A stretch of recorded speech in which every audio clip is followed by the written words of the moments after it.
We want to dive in a little bit more on our specific diagnoses for what led to why we did IVF and how we got here, the testing that led up to us determining how we were going to have our children. So I began as an unexplained infertility patient through the process of trying different treatments. Like they never did nail down anything for me through blood work or ultrasounding or anything like that. PCOS was tossed around, but I really didn't have like the right. You didn't fit the box. No, on a lot of things. There was like one thing that I had in my blood work that they were like maybe kind of, but there was like 3 other things that they were like, but you don't fit into that category. And you immediately felt like that was just kind of slapped on, like it you felt didn't like they feel didn't good about know that. what to call me, so they called me that. Yeah. And then I ended up at our fertility doctor that we went through, and he was basically like, this is not what you have. Right. Like, that is not correct.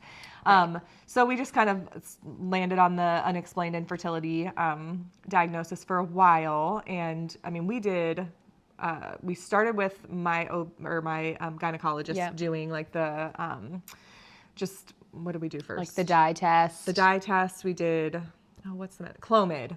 We did several rounds of Clomid with her, which I did really appreciate. Like she was basically like, this is the end of the line for me. Like I'm not going to do a bunch of stuff. Like you need to go to a specialist, which I appreciated very much. But she was willing to try those things.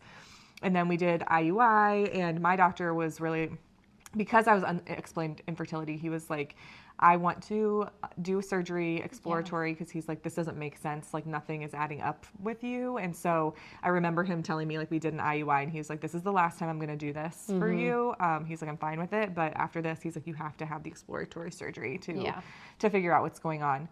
And so I had that done. And when I did, we found out that my fallopian tubes were completely filled with scar tissue and blocked to the point of being non-functioning, essentially. Right. And so that was devastating. Yeah. Like I still remember, Tommy still feels bad about this to this day. Do you remember he was on a trip and he couldn't be there? Yep. And I just felt like, it's not a big deal. It's just like a quick little exploratory thing. And I guess I didn't think that they would find anything. Right. And so my mom to the degree had to of saying yes. you do not have functioning fallopian tubes. My mom I remember waking up and asking her and being like loopy still and saying like, what happened? And she's like crying and said like, you're never going to be able to get pregnant on your own. Yeah. And then I'm crying, and then, I had to call and tell Tommy, and then he felt terrible. It was just dramatic. You could have never anticipated that. Yes, though. that was not, that's not what we thought. And the doctor even said, he's like, it doesn't make sense. Like, there should be something wrong with you to have that kind of damage in your tubes. And they tested me for infection and all this stuff, and he's like, you don't have anything. Yeah. And so it was just we still to this day have no idea Bizarre. why. I did have a surgery to try to clear my tubes against my doctor's wishes. They did not want to do that. Yeah, he told me, he was like, this is not going to work, but we were just in this place of needing to exhaust all our options and felt like you were in a place where like IVF felt very out of the question from a financial perspective. Yes. So it was like, we are willing to try a little bit more to hopefully get us to avoid getting to that point. Yes. So I did have that surgery. I think we did one round of IUI after that, and then he basically recommended getting my fallopian tubes removed before doing IVF, which we ended up doing. So I have no fallopian tubes. So a third surgery.